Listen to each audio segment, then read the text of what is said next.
I walked into the branch office that morning like I had every day for the last 8 years. Coffee in hand, phone already ringing, heels clicking fast down the tile. But when I rounded the corner toward my desk, it wasn't there. The space was stripped bare. No desk, no monitor, not even a damn chair. Files I'd left on Friday were gone. The whiteboard I used for tracking closings was wiped clean. It looked like no one had ever worked there. I froze mid-step. My heart thudded once, loud and hard. Two newer supervisors, Amanda and Corey, were huddled by the kitchen, whispering. Then Mark Sutter, our regional director, strolled out of his glass office like he'd just won a bet. "Oh, Lisa," he said, loud enough for the whole floor to hear. "Didn't you get the memo?" He smirked, hands shoved deep in his pockets like he was trying not to laugh. "Your department's been reassigned," he said, glancing at Amanda and Corey like they were in on a joke. "We figured the foreclosure squad would be more comfortable over at the Plaza Square Strip Center. Next to that nail salon, what's it called? Happy Toes?" They chuckled. I didn't. Quick note, before we go on, tell us, which city or country are you watching from today? I didn't say a word. I just looked at him. Calm, stone cold. One of the HR girls I barely knew, I think her name was Leah, walked up without a word and handed me a plastic key fob in a little manila envelope. Printed on the outside was a cheap label, Plaza Square, Unit 11. No apology, no explanation, just silence. That was it. 8 years, gone with a smirk and a manila envelope. As I stood there, something in me flicked like a switch. My pulse steadied, my hands relaxed. They thought I'd fall apart. They thought I'd cry, get angry, pack up and disappear. But I didn't do any of that. Because I remember the nights I stayed past midnight, writing closing instructions myself when the admin team quit. I remembered the winter our heater blew out, and I brought in portable units from home. I remembered taking on agents no one else wanted, people who were drowning, and turning them into a top 3 recovery team. They didn't move me because we failed. They moved me because we didn't. I held the key fob up to the light, turned it in my fingers, then slid it into my bag. Mark turned to walk away, still smirking. I beat him to the elevator. The strip mall smelled like grease, nail polish remover, and whatever sad crap the vape shop 2 doors down was pushing out. I parked in front of a faded sign that still read, "As ad refunds," and walked past a flickering neon open light someone had never bothered to take down. My key fob clicked green, but I had to shove the door open. It caught on the busted floor mat. Inside, the air was thick, stale, and hot. The HVAC was dead. A dusty box fan squealed in the corner like it was dying. And there they were, my whole team, jammed into one front room like leftovers in a fridge. 7 people, 8 desks, none of them matching. Ceiling tiles were stained brown in 2 spots, and someone had clearly tried to cover a leak with a trash bag and duct tape. Paige stood up fast when she saw me. "Lisa," she started, her voice sharp with tension. I nodded once and stepped inside. "They gave us 20 minutes, she said. "Mark came in with movers and a security guy. Told us we had until the top of the hour to grab whatever wasn't nailed down. Didn't even let us pack properly. Just yanked the network cables right out of the walls." Gil leaned back in a cracked plastic chair that made an awful creaking sound. He looked straight at me. "I've been with this company 27 years, he said. "You know that?" I nodded. "This is how it ends," he said. "A backroom sweatbox behind a Chinese buffet? No explanation, no meeting, just tossed out like expired milk." "We're not expired," I said, walking past them, taking in the mess. Someone had stacked printer paper boxes to make a second monitor stand. The mini fridge hummed loud but barely cooled. I saw someone had used Sharpie to write "no fish" on a sticky note. "Gil," I said, looking right at him. "Do you trust me?" He didn't answer for a second. Then he said, "Yeah." I do. Paige glanced at the others, Jada, Owen, Carla, Mo, Danny, and Becky, our assistant. Then back to me. "Good," I said, "because this isn't punishment. This is misdirection. They think we're done. But this is an opportunity." Jada looked doubtful. "In here, with no working AC and half a server rack?" I smiled. "Exactly. They've written us off. That means we can work without anyone breathing down our necks." Owen scratched his head. "Doing what exactly?" "We start backing up every client file, every closing doc, every transaction, every process map we ever made." If it has our name on it, we own it. I want 2 copies. One on local, one on cloud. Carla frowned. Won't that look like we're prepping to leave? No, I said. It'll look like we're prepping for a handoff. But we're not handing anything off. We're preparing like we're opening our own office. Full operations, fully documented, 0 gaps. They were quiet. Even Paige, who usually backed me no matter what. You want to fight or you want to fade out quietly? I asked. Because if we don't control our own work, they're going to bury us with it. Becky broke the silence. Okay, where do we start? That was the trigger. Everyone shifted. Chairs creaked, laptops opened. I saw hands move toward drawers, heads lean together. Mo, take lead on contracts. Paige, workflows. Jada, handle digital storage. Carla and Owen, help Gil with closings. Becky, inventory everything. What we have, what we lost. Jada hesitated. Lisa, are we really opening our own office? Or is this just... I cut her off gently. We're not doing anything illegal. We're backing up what's ours, what we built. If they wanted loyalty, they should have acted like leaders. They gave us this dump? Fine. We'll turn it into a launch pad. Gil barked out a dry laugh. Launch pad. From a damn tax shack. You'd be surprised where the best startups begin, I said, pulling up a dusty rolling chair from the corner. Apple started in a garage. We've got plumbing, Wi-Fi, and desks that only wobble a little. We're ahead already, Owen grinned. I got duct tape. Perfect, I said. And just like that, the doubt cracked. No high fives, no cheers, just quiet resolve. A dozen keystrokes. Printer sounds. Fingers tapping. We weren't a discarded department anymore. We were a team on the edge of something new. And everyone in that room could feel it. The next morning, I told the team I'd be out for an hour, then drove straight to the main office. Didn't call, didn't warn anyone. I walked in like I still belonged there, because part of me still did. The receptionist glanced up, half smiled, then went back to her screen. No one stopped me. I headed toward my old corner, eyes scanning like radar. And there he was. Some guy in a tailored blazer, loafers with no socks, and hair too perfect to be natural. He sat at my old desk, leaning back like it was a chaise lounge. He was hanging up plaques, motivational crap and fake awards. One of them read, "Close like a king." Next to him was a little potted fern and a gold-framed photo of him shaking hands with a celebrity I didn't recognize. Brent Calloway. I'd heard the name in passing, some sales strategy consultant who jumped between failing regions like a traveling preacher. Now he was here, at my desk. Mark walked out of his office like he'd been waiting for applause. Lisa, he said, spreading his arms like we were friends. What a coincidence. Picking up mail? I gave a tight nod. Package from legal. He grinned wider, like he was trying to win an election. Well, let me introduce you to Brent Calloway. Brent's going to be working some magic here for us. Big picture stuff. Revamping underperforming units? Brent didn't even look at me, just adjusted the frame of his stupid photo. Mark kept going, too excited to notice the insult. Lisa, of course, used to lead the property recovery team, did a great job with what she had, but we're pushing for next-level results now. Smarter systems, faster closes, scalable growth. He turned to Brent, slapped a key card into his hand. This gives you access to all floors, Brent. Full clearance. We'll get you synced with the IT team before lunch. I watched Brent tuck the card into his coat like it was nothing. Still didn't speak to me. Mark turned back to me, softer now. Lisa, I know it probably feels strange, but none of this is personal. Your team was just an unfortunate casualty of progress. Unfortunate casualty.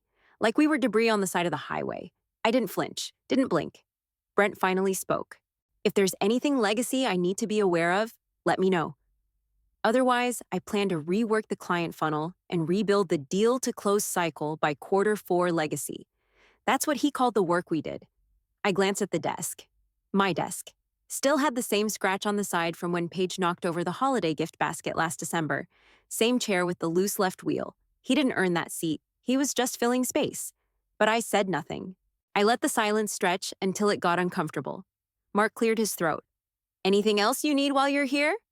Nope, I said. Got what I came for. I turned and walked out. No dramatic exit, no yelling, just clean, quiet movement. Because I wasn't going to waste energy reacting.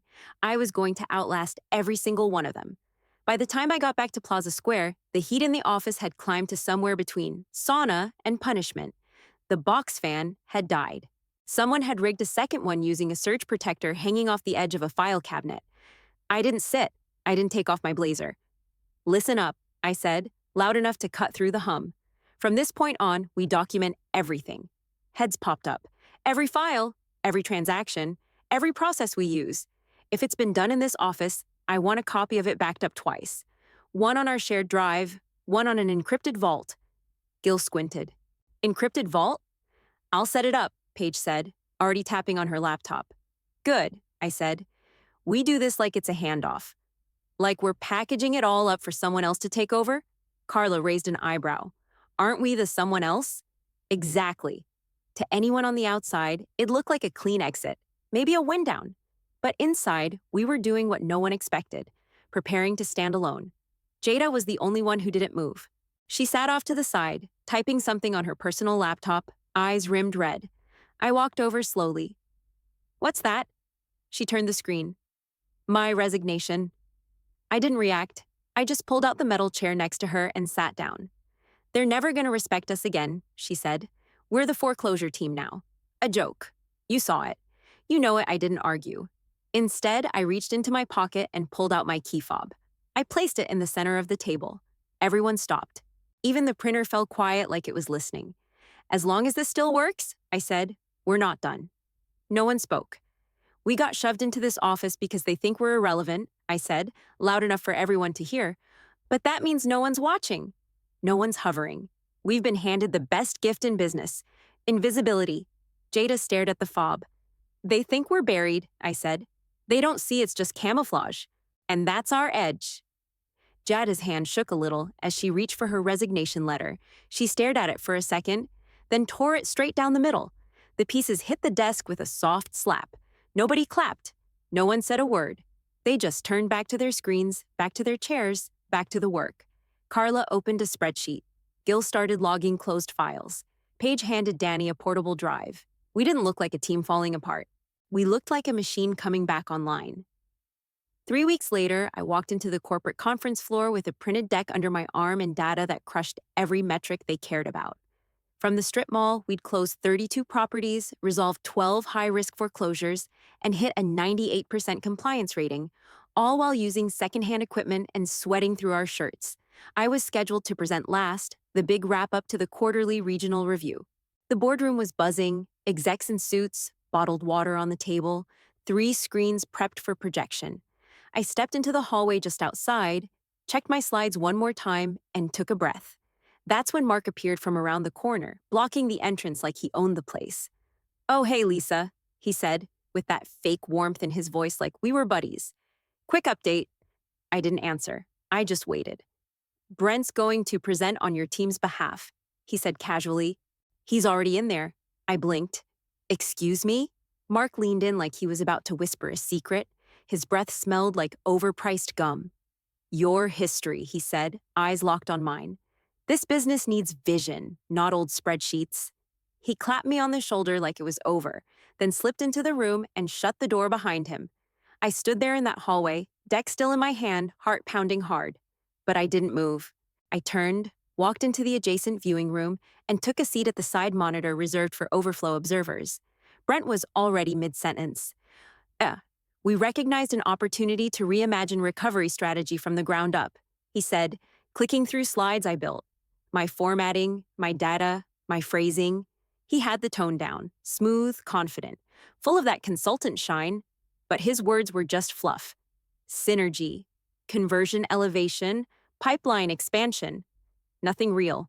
He didn't even mention the team by name. Not once. I watched the board nod along politely, mostly bored. Brent sped through the client metrics without context, skipped 2 slides entirely, then landed on the comparison chart we'd spent 6 hours building, and butchered it. Wrong numbers, no definitions, just raw noise. Still, Mark looked proud, like a dad at a Little League game where his kid struck out but smiled doing it. Then, right as Brent wrapped up, Mark stood to close.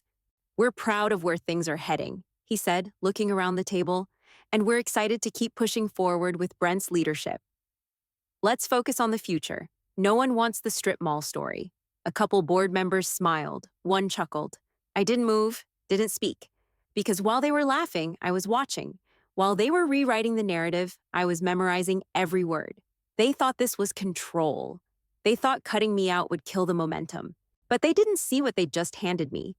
Their arrogance wasn't just offensive, it was useful. The cracks were showing. And when it came time, I'd know exactly where to push. The next morning, I walked into Plaza Square with my usual coffee, and something was off. Paige was at her desk with the phone in her lap, not saying a word. Gil wasn't grumbling like he normally did. He just looked smug. Jada was wiping under her eyes. Again. Before I could ask what happened, Becky said from across the room, "He bombed, didn't he?" "Hard," Paige said. Q&A exposed everything. Didn't even know what CTC stood for. I blinked. Close to compliance? "Yeah, he thought it was call to client," Gil muttered. Made up some garbage about onboarding flow. Becky shook her head. Board tore him apart. Someone said a director walked out mid-answer. Before I could respond, the front door creaked open. Mark Sutter stepped in a full suit. At the strip mall, he looked like he was trying not to breathe too deep, like the scent of dusty carpet might infect his lungs. "Morning, team," he said with a tight smile. "Lisa, can we chat?" I didn't move. "We're listening." He glanced around the room, clearly uncomfortable. "Look, I wanted to apologize for the temporary miscommunication. The recent changes weren't meant to be permanent." Gil raised an eyebrow. "Funny, 'cause they felt permanent." Mark ignored him. "There's a correction plan in the works. We're looking to move your team back downtown. Better equipment, better support. Lisa, I'd like you to take point on some special projects." Oversight level stuff. Jada let out a soft sob. "Seriously?" she asked. "We're coming back?" Mark smiled at her like she was a child. "Soon. Very soon. We'll get the process started this week." The room fell into a stunned silence. I watched them all. Paige's jaw was tight. Carla looked like she didn't want to believe it. Jada had her hands over her face, tears slipping between her fingers. I turned back to Mark. "Thanks for the update," I said, cool and steady. "We'll be ready." He gave a nod and ducked out so fast he barely touched the doorknob before he was gone. I waited 5 full seconds, then reached into my pocket and held up my key fob. Still there, still active, still ours. I looked around the room. "Take the space," I said. "But don't trust the motive." Nobody argued. They just nodded, then turned back to their screens. The next Thursday, I sat in the corner of the downtown conference lounge, hands folded, watching it all fall into place. Tasha Bright walked in first, heels sharp, blazer sharper, tablet already glowing in her hand. She didn't need an introduction. Tech VP for Haven Core Real Estate Group. Younger than most, but twice as informed. Her team followed her in, silent and focused. Mark came in late, of course, sweaty around the collar and overly confident, like he'd just closed a deal in the elevator. Brent was right behind him, flipping through his tablet with one hand, holding an energy drink in the other. I stood and greeted Tasha with a polite nod. She returned it with a smile that said she already knew everything. Mark motioned toward the table.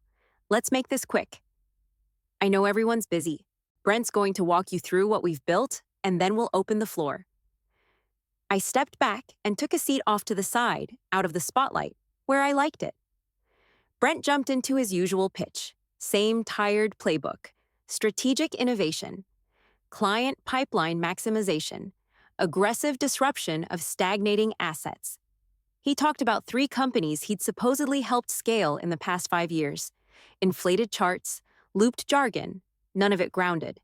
Then he hit the slide with the fake ROI metrics, claiming a 56% increase in turnaround efficiency across 2 partner firms, both now supposedly using his model. That's when Tasha tilted her head slightly. She didn't say anything right away, just tapped something into her tablet, then glanced at her director. He gave her a small nod. She cut in mid-sentence. "Brent, just to clarify, you said you led process development for Branton Realty and Maven Core, correct?" Brent gave a smug little grin. "Absolutely. Both firms saw double-digit lift within the first 2 quarters of implementation." Tasha smiled, tight, almost bored. "That's funny. Because we own both of those companies. Fully acquired last fiscal year." The room shifted. Tasha continued, calm and precise. Neither of them reported any of the numbers you just quoted.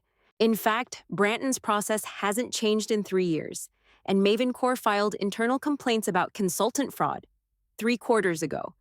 Brent's mouth opened, closed, opened again. Mark looked like someone just pulled the floor out from under him.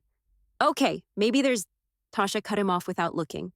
There's no maybe. We track every process shift down to the hour.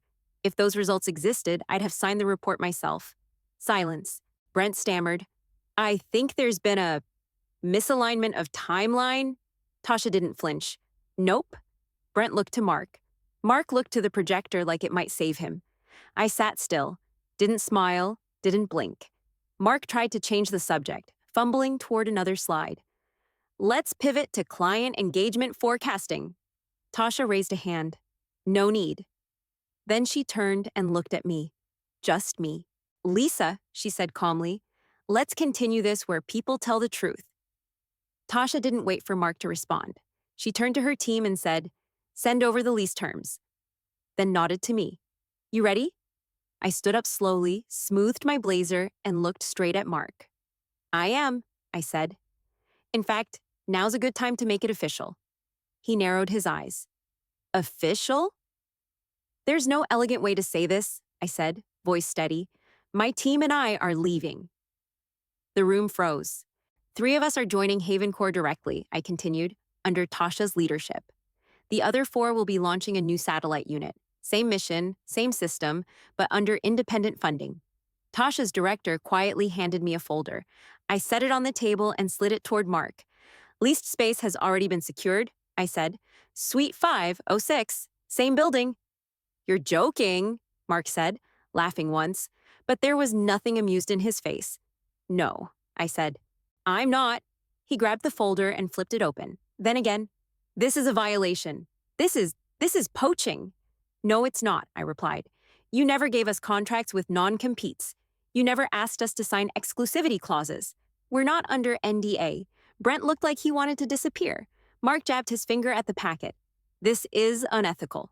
No, I said again, calm as ever. You stripped us of titles, buried us in a strip mall, erased our data, and handed our work to a consultant with a fake resume. That's unethical. One of the clients in the back, I didn't know her name, just remembered she handled Westside Development, leaned over and said quietly, good for you. Mark's face was flushed now, red climbing up his neck like a sunburn. You think this is going to work? He snapped. You think you're going to keep those clients? We already have, I smiled. They came with us. All of them silence again. You could hear someone's phone vibrate on the table. Mark's eyes landed on Brent. Say something, he hissed. Brent just stood there, still, eyes down. I turned to leave. Mark stepped forward like he might try something. I didn't even pause. Don't, I said without turning. You're already losing. Don't make it worse. The door opened in front of me. Light from the hallway hit my face. I didn't look back. I didn't need to. I could already feel it. The shift. Everything they thought they'd stolen, we were taking back. The next morning, I got a call from a blocked number. Lisa Grant? Yes. This is Dana Rouse's office. She'd like to see you in person. Corporate HQ, penthouse floor. Now no other details, just that. I showed up 27 minutes later. Same blazer, no makeup. Didn't need it. The penthouse looked exactly like you'd expect. Glass walls, skyline views, the kind of silence that costs real money. A woman in a navy suit opened the door without a word and gestured me in. Dana Rouse stood at the end of a long marble conference table, arms crossed. Her presence hit like a storm front, calm but dangerous. Lisa, she said, waving me toward a seat. Thanks for coming. I sat. She didn't. I've spent the last 10 hours reviewing every file your team handled over the past 6 months, she said, from both locations. I didn't respond. I also reviewed how Mark handled the transition. I want you to know, I don't support what he did. Still nothing from me. I wasn't here for an apology. She stepped closer. Here's what I'm offering. Full control of a new division, your own office, your team, full budget. You'll report directly to me. Mark's out of your way permanently. I nodded once. That's generous. It's earned, she said. It was tempting, it really was. But I had something else in mind. I leaned forward. I want to split the team. Her brow rose slightly. Explain. Half stay with Haven Core, half stay under this roof. I act as the bridge. No walls, no silos. No one gets isolated again.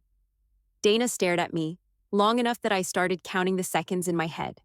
Why? She asked finally. Because if we keep operating like two separate empires, we'll make the same mistakes all over again. You need a link. Someone both sides trust. Someone who's already lived through the fallout. She exhaled slowly. You're asking me to fund a strategy that gives power to a competitor. No, I said. I'm asking you to invest in one that makes poaching impossible. If no one feels trapped, no one has to leave. She tapped her fingers against the back of a chair, thought hard. Then she looked at me. You're not just building a department, you're building leverage. Exactly. There was another pause. Then Dana gave a slow, sharp nod. Let's make it happen.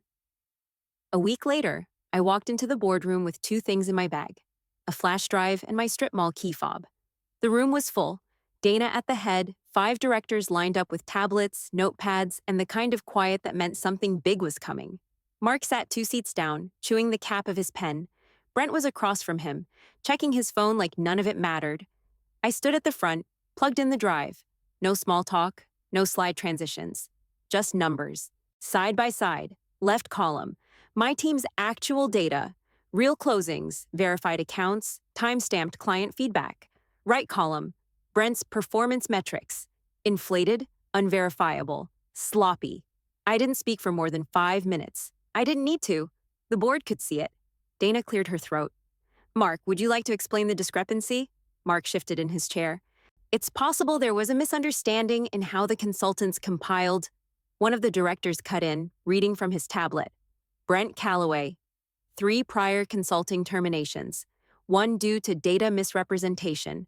2 pending civil suits in Illinois and Florida. You didn't disclose any of this. Brent's face drained white. Mark stammered. That's not verified. It's public record, the director snapped. No one moved. Dana stood. Effective immediately, Brent Calloway's contract is terminated. She turned. Mark Sutter, your employment ends today. Mark opened his mouth, then shut it again. I reached into my blazer, pulled out the Plaza Square fob, and set it on the table. We don't need this anymore. It hit like a gavel. Through the glass wall, I saw my team waiting in the hallway. Gil had his arms crossed. Jada was standing taller than I'd ever seen her. Not just survivors, leaders. Dana looked at the board. All in favor of Lisa Grant's cross-network strategy proposal? Every hand went up. The meeting adjourned. I didn't linger. I walked out, sunlight hitting my face through the lobby windows. No one clapped. No one needed to. My team followed behind me. Quiet, certain. They hadn't buried us. They'd exposed their own weakness. And now?